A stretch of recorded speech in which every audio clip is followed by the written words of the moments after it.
Alrighty, guys, we are back. This is round 2 with Hannah and Felipe. They were on our podcast yesterday and shared the story of how they got married, fell in love, had a baby during the spring rush, and you're growing your business and really fine-tuning things. So I wanted to ask you, what made you make the decision, Felipe, to kind of go all in on Fert and Squirt and kind of minimize the enhancements and mowing and all the other services? Yeah. So when I started, we started mowing, and it just the time it would take me to mow a yard versus the time it would take me to spray it, was very significant.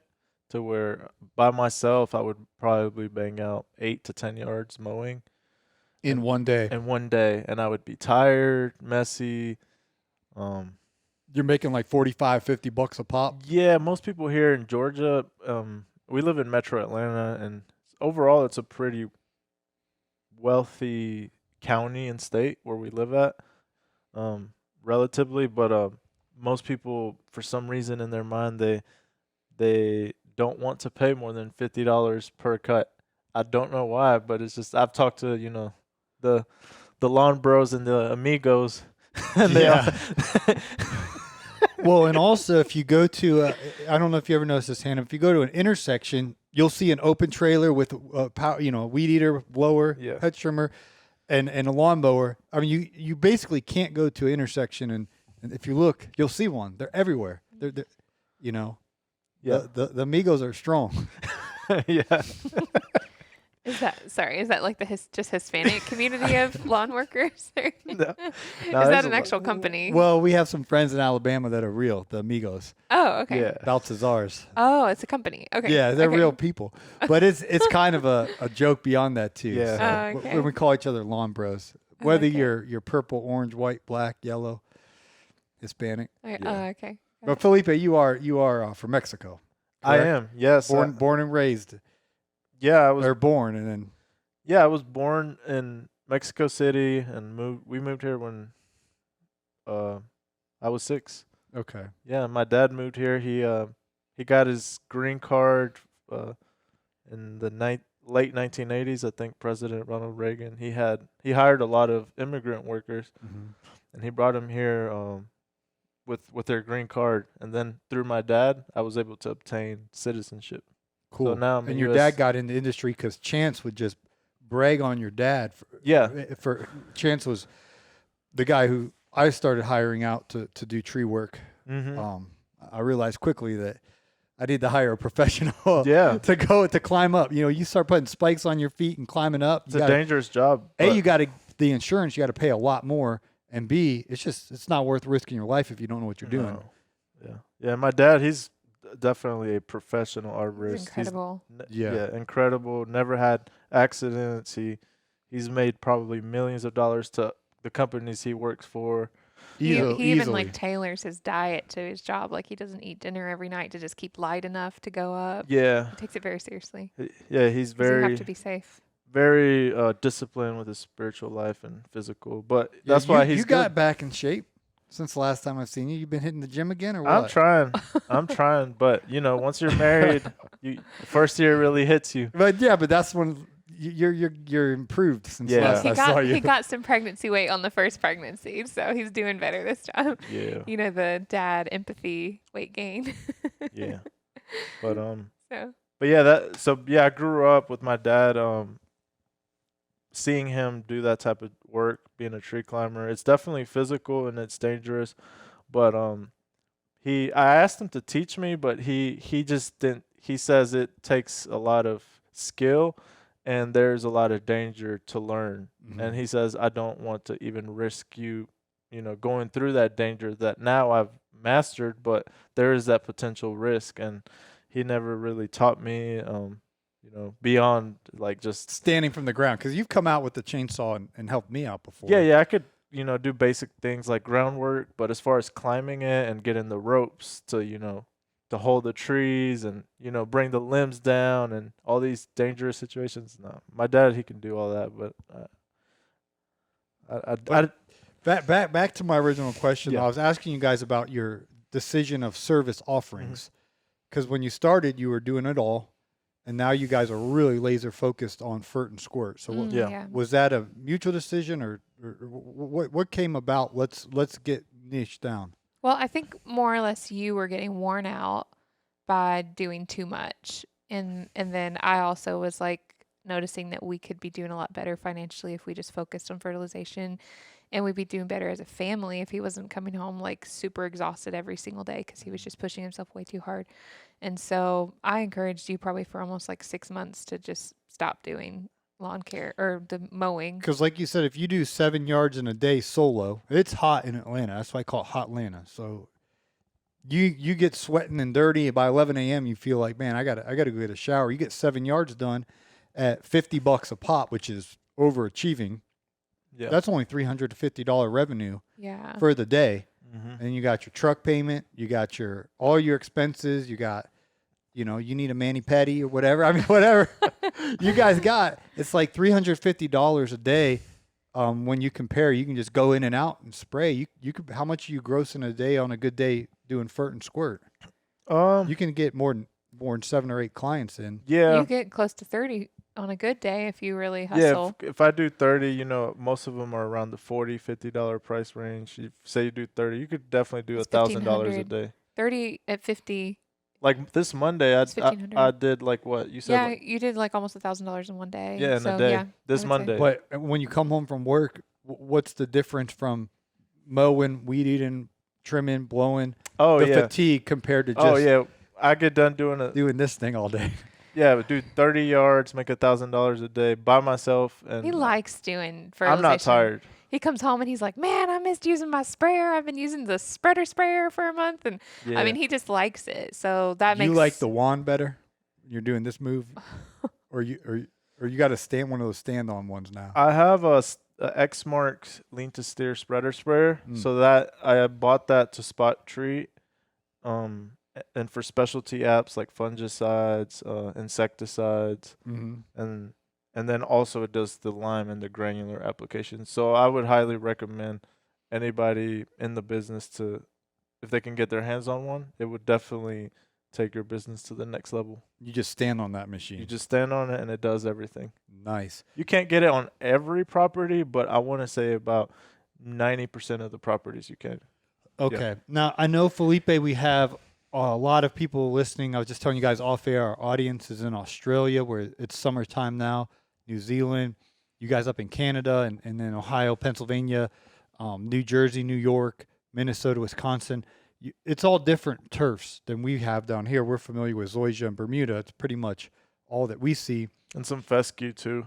A little bit, but it's Yeah, mainly Bermuda's the king, and Zoysia is getting really popular as well. So what would you say to somebody who's hearing and they're like, yeah, I do eight yards a day. I'm worn out. I'm coming home depleted and tired, and they're hearing you're making, $1,000 days, and your body's not as No. damaging. Yeah. And you talked yesterday's show that you got your license and took the test and passed it, your last attempt and all that. Walk someone through who doesn't know what material to spray at what time of the year and all of that. Give us a little education of what you need to learn with your pre-emergence, your post-emergence, your fertilizer, all this stuff. Pretend someone knows nothing about this and they're thinking, man, maybe I should consider doing this. What are some of those basics to understand how to do 8 apps a year in warm season turf? Again, it might be different if you got cool season turf, but Yeah. give us the lay of the land for warm season turf for someone who knows nothing about fertilizer and weed control. But it's like, man, instead of making $350 a day, I can make $750 a day Yeah. and be stronger. Energy wise, come home with more energy to play with my kids and stuff. And the thing is, it's also year round. Mhm. That's the biggest thing, year round. Because with mowing, it's unfortunately some people towards the end of the year, they don't prioritize it unless you have them on a service agreements or Mhm. contracts, which is hard to get nowadays. From when we were out, I think that's probably the biggest advantage. Yeah, but tell us the secret. So tell us, educate someone who's like, man, I want to at least get the foundation to consider maybe I should be doing this instead of mowing all day. Yeah, like you want just like the timeline of what Yeah. what App 1, App 2, App App 3. one? What are you using? Where do you buy it? What are you spreading it with? Tell us all the. Yeah. Let's get nerdy. So the first application, typically here in Georgia, most lawn care companies need to put out their Prodiamine is the product, but it's a pre-emergent that prevents crabgrass in the warm season turf, and basically you want to get that out before the soil temperature gets over like 55 degrees around that range, and to not have crabgrass, because once you have crabgrass, oh man, it spreads like fire. It looks horrible, but you want to basically, the way I put it out is in liquid form. Okay. It's significantly cheaper than granular. Mhm. So you just mix it, and I have a 300-gallon skid sprayer, and basically I just mix it up with water, and then you get the liquid Prodiamine, and you just make sure you You have a hose mix at it well. home before you go to work, or you just do it at home? Yeah, or yeah, what? you could do it. You can honestly do it from home. It takes about it depends on the amount of pressure of the hose Mhm. that you're using, but I think probably takes about 15 minutes to fill. The 300 gallons. Yeah, 15, 20 minutes. Not like that And long. then you put the Prodiamine in afterwards. Yeah. Do you have like a big mixer? Yeah, or- it's got a agitator Oh, okay. built in the skid sprayer that I use. Where'd you buy your sprayer from? Graham? I bought it from Site One. Okay. They had a GNC skid sprayer. Mm-hmm. In my opinion, those are the best ones for just like, if you have a pickup truck and you just want to throw something in, Mm-hmm. that's, it's got everything on it, the engine, the pump, and the reel. Mm-hmm. But So yeah, that's app 1. app 1, Prodiamine. app That's 2. going to be preventing crabgrass mainly and some other weeds. And that's January, February you're putting that out? Yeah. Mm-hmm. Then what's app 2? So yeah, and I put a lower rate round 1. So basically the legal rate in Georgia is you don't want to put more than 48 ounces of Prodiamine per 1,000 square feet. So basically you want to make sure you And where'd watch- you learn all this information? YouTube, reading the labels, talking to, having friends. I have, multiple friends that do this type of work. Okay. App 2? Yeah, app 2, you want to make sure you do the same thing, put Prodiamine down to prevent it. Not only prevents crabgrass, but it also prevents a lot of the henbit and a lot of the little weeds that just creep like it. Are we in the March now? March, April? Or? Yeah, this is the March time. So basically round 1, you would want to put that down between January to say Valentine's Day. That's Okay. round 1. Round 2 is from Valentine's Day all the way to the last week of March Okay. for us. Yeah. Now we're in the spring rush. We're in round 3. That's going to be. Round 3, yeah, that's when you want to make sure you put down the fertilizer. Okay. And What do you use for your springtime fert round 3? yeah, for round 3, I've tried different fertilizers. I've tried urea, which that's basically it's a form of liquid fertilizer. I've tried fertilizer with micronutrients, and I've tried the granular. From my vantage point of view, I think I like the one with the micronutrients, because I think it's just you don't want to just throw a bunch of nitrogen, because it'll just push the grass to grow really fast, and then you want something that can consistently feed it and give it nutrients, get maybe like a root enhancement, something that can help the root system kind of spread and get stronger. And basically I put that, and then you put some iron. And basically with liquid, the advantage is that you can put all 3 of them in one mix, and you could also put your weed control. And iron's going to make it green. Well, nitrogen's going to make it grow, which could make it green. But iron just like that stuff does wonders. It just greens it up. So yeah, basically, you green it up, and you strengthen the root system. You put the nitrogen to get the grass to grow, and then the iron makes it just the dark green color. So if you get all 3 of those, you'll have a good looking yard in the spring. And Then when do you go into round 4? what immediately after that you rinse and repeat, or do you do something different for round 4? Round 4, I'm doing something different. Last year I did the same thing. I put a product called Micropack, and I get it from my supplier here. Who's your supplier? It's a company called Triangle Chemical. Okay. They're in Swanee. Okay. And they have their own customization of their product that they do. Just like Helena and Site One, they have their own fertilizers. Yeah. But that's where I get my stuff from. And basically, yeah, I would put micronutrients and then nitrogen and iron for round 4, and you can cut back on your weed control because the temperature will get hotter, and the hotter the temperature gets, you have to minimize the amount of. Most people put 3-way and you have to lower the content of weed control that you're putting out because you can burn yards, and it's just there's more risk. Now, Hannah, how are you financially floating all this? Because it sounds like if you go to buy Prodiamine or whatever you're buying, you got to buy it in bulk. Do they give you payment terms? You have to pay for it all up front. How do you cash flow buying such large quantity of material? Those bills seem like they got to be astronomical when you're talking about servicing hundreds of people. They are, but I don't know that we really have it organized. I think there are times that he just buys it as he goes. And then there's been times that he's like bought it in bulk. Like I think you bought like 6 months ahead of time once, and they gave you a discount. Yeah. For that. Where do you store it at? Our garage at home. We have a garage and we have a storage unit that we rent, and basically, yeah. But you can really do it all from home. I don't think we would ever need the storage unit because we bought that more for the mowing side. And then, I got you. Yeah. And the aerator too, if you want to do aeration. I remember the old aerator. You went to GIE and got the aerator right after GIE, if I remember that correctly. We offer core aeration as well, and we do that in May, yeah. And in the fall. So typically here you want to aerate once the grass is already green and it's actively growing. That way it can repair quicker. Because if you aerate before that, you're just going to have a bunch of holes and dormant grass, and it's not going to benefit the yard as much. And it could get really cold here. Sometimes we'll have a surprise cold morning in the spring. All that cold air getting into the root system can't be too good. So I say, because customers will push it, and they'll be like, hey, gonna core aerate. It's like March 15th. It's like, hey, settle down, Bob.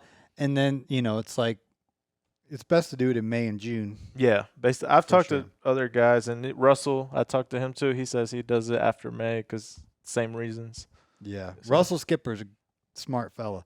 Yeah. Hey, we gotta take a commercial break and pay the bills around here with our commercials. So quick break, right back. All right, we are back here with Hannah and Felipe. Real quickly, you walked us through app 1, 2, 3, 4. And now we're into app 5, which I kind of lost track. Are we in the middle of the summer now? Yeah, midsummer. Round 5. So typically we get, after the pre-emergence, I put 3 applications of fertilizer. And in round 5, I typically want to put a slow-release fertilizer with iron. That way it can kind of break down over the year until like December, November. That's usually when the yards go dormant here in Georgia. So, and I usually like to do a granular form for round 5 because it's just the granular has more of just a longer residual in the in the ground, and then from there, the spectacle. Round 6 is the expensive one. Yeah, 6 and 7 split applications. Is that the most the highest priced product you're buying throughout the year? Spectacle. It's pretty expensive, or? Yeah, I think it is. We spend a good amount of money. We bought basically spectacle. They sell a gallon of spectacle. I think the agency price is about $1,800. Yeah. Wow. For 1 gallon, we used 4 gallons. But if you buy them, like the more gallons you buy at once, you get a little discount. So 1 gallon, how much of that mixes into your 300-gallon tank? Yeah, so per acre, so every person does different, but for us we do about 7 ounces of spectacle. Like we split it to 3.5 and 3.5. Oh, I got round 7 and 8. That way, like say you put it out and it rains really heavy for like a week, Right. you'll at least come back and do the same thing, and you'll make sure that it stays in the ground. Yeah, And I like that split app. Yeah, and the way with Spectacle is, like, if you talk to, I think Bayern is they're the company that manufactures the Spectacle. But on their label, they say for every ounce of Spectacle that you put out, it lasts 1 month. So say you put 7 ounces, that should last you 7 months of coverage. Gotcha. So if you put it in September, September, October, November, December, January, February, you should have coverage till March. Fantastic. Yeah. And then round 8, we already know. Lime, baby. Round 8. Round 8, let's just say, that's a money maker round. There you go. Profit time. Oh my God. Throw a little lime. Hey, we're honest around here. Yeah. You can't get past me, Russell Skipper. What are you doing? Lime, Paul, you need lime. All right. I need lime, right? Hannah, our audience is 91% men listening to you right now, driving around in their trucks. What would you say as a wife, as a mother, as a business owner? Talk to these men of what to consider so that their marriage or future marriage will be strong as they run their business. What are we missing as men as we're out there putting down all this fert and squirt or cutting grass? Like, what should we be more mindful to win these marriages and things of that nature? I don't know. I mean, that's a really hard question. I think the thing that has come up for us over and over since becoming a mom is that like I am really, really blessed that we have this business so that I could quit my job. And I do work from home, but I'm pretty much a stay-at-home mom most of the time. But it can get a little overwhelming. Like if you have a wife that's at home and she's doing the admin side of the business and taking care of the whole house and taking care of the baby the majority of the time, and then all the laundry, like things like that. I think that's a conversation that we've had to have because it can be easy, I think, maybe for men to kind of think like, oh, I'm winning the bread, so you take care of everything else. But then Why is the house not clean, woman? But then Dr. Frank told me never say that. Never come home and say, why is the house not clean? Where's dinner? I don't think I've ever said that. No, he doesn't say that, but I think it can be easy for him to think because maybe he's doing 90% of the business that like that 10% that I do, the admin work, all of the scheduling, all of the billing, the phone calls that I do, that doesn't take time from my schedule, and then just balancing a toddler with that, and then all of the other things, like it can just be a lot. And so sometimes the house doesn't get all the way clean, or I'm not able to get everything done in a day. And so I think for men, maybe just having grace with your wife and realizing that like we need support too, like we are doing a lot of things to support you along the way, and that sometimes it's nice to have that support back, which he does. He helped me clean the house today. So good job, Felipe. And Yeah. then what are you doing to maintain your marriage? Like your Felipe and Hannah, because you got the laundry, the children, all this stuff. But what about your relationship? How do you keep that maintenance and thriving?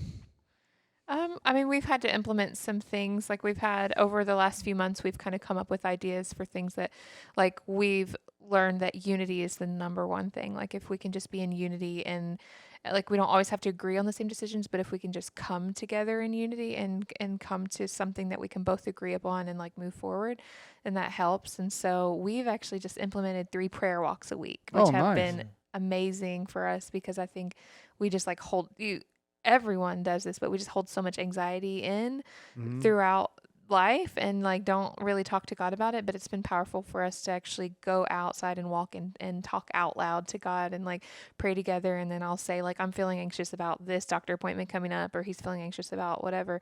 And we'll pray for each other in that too. So you'll walk and pray. Yeah. Your neighbors are just looking out thinking you're talking to each other. Or thinking we're crazy Yeah. or something. But it's helped me because I that was one thing that I was like, I need your support more with my pregnancy, because I'm supposed to be getting active and I'm struggling with that because I don't have like someone to do it with me. And so that was one of the things that we came in unity about. Like, okay, we both need to be praying together. I need your support with like just getting out and moving more. And so that was like one thing that we came up with. And That's a really good idea. Yeah. And then we read together. We try to read together and things like that at least once a week. The date night once a week helps too. What night's that? How do you manage that with the babysitter and stuff? Typically, Not very well. yeah. Well, not very well. Also, because I've got like a condition from COVID that Oh. people are having smell issues. My smell's completely distorted, and so I can't eat like 90% of normal foods, and so Really? date night is like really challenging for us. So we just have to like cook at home Yeah. most of the time. That's like a hard one for us, but we set aside a reading night a week where we kind of like read some marriage material or things like we're always trying to grow. Sorry, you can talk too. No, yeah, that's basically it. I think just, having things to do to, to enhance your marriage. Because from us, we noticed that when we were struggling the most in our business was when our marriage was doing the worst. Mm. Because it is just, you feel depleted, you feel a little bit of anxiety, you can't focus right. But when we're in one accord, I just feel like everything just flows so well in our life, in our marriage, and that's what we strive for. And I think the enemy, he's definitely after marriages, and we're both aware of that because we've seen it in our marriage and other marriages as well. And yeah, and I just think our vision for the next year is just work on our marriage. I think that's gonna prepare us even more for the next spring rush, just to be in one accord, having the Lord be the center of our marriage, and yeah, and preferring the other person above ourselves. I think it's harder, to do than to say it. But What does that look like? We're running tight on time, so Yeah. summarize that quick. Preferring one another. Give me an example. What does that mean? Well, since we're talking about the business, I mean, there's times that Felipe like will come home in the evening and I'll be like tired and well, I'm saying how I prefer you, but I should probably say how you prefer You can me. say but there will be times that I'm just really tired and then he has a lot of invoices that he wants to do at like 10 p.m. at night and it used to be that I would be like I have a strong boundary. Like I'm not helping this late at night, but I think just like little compromises like that, like, okay, this is something that's stressing him out. If we don't knock this out, like the whole evening might go awry, So Okay. like Yeah. just little compromises like that, I guess. What do you do for Hannah to prefer her? Yeah. What do you do? I think just really just check up on her and just really don't neglect her heart. I feel like that's a lot of guys do that, Mhm. and we just get carried away with our problems, and we want to watch the game and we want to relax. Some guys get home from work and they just want to grab a beer or sit on the couch and watch TV. That's sadly that's but gosh. and then your wife, she's had a day with kids, and she just needs someone to talk to, process the day with. And if we don't offer ourselves up for that, then I think that's a way we're not actively loving our wife well. Change diapers. There you Changing go. diapers, That's a big one. yeah, the stuff like that, taking out the trash, helping with the dishes. There's stuff that obviously we're stronger in some areas, but always checking up on her. What's been the biggest mistake you've made in building your business, and what'd you learn from that? The biggest mistake? I think for us it would have to be just I kept from my perspective, I kept the mowing route longer than I should, because I've noticed I was getting calls and not getting to them on time, and because I just had like an emotional attachment to my customers, the mowing side of things, and eventually I sold my Skag mower. I told I just gave all of my customers, and that was the best decision that for our business, because it was just hard being solo to manage both things.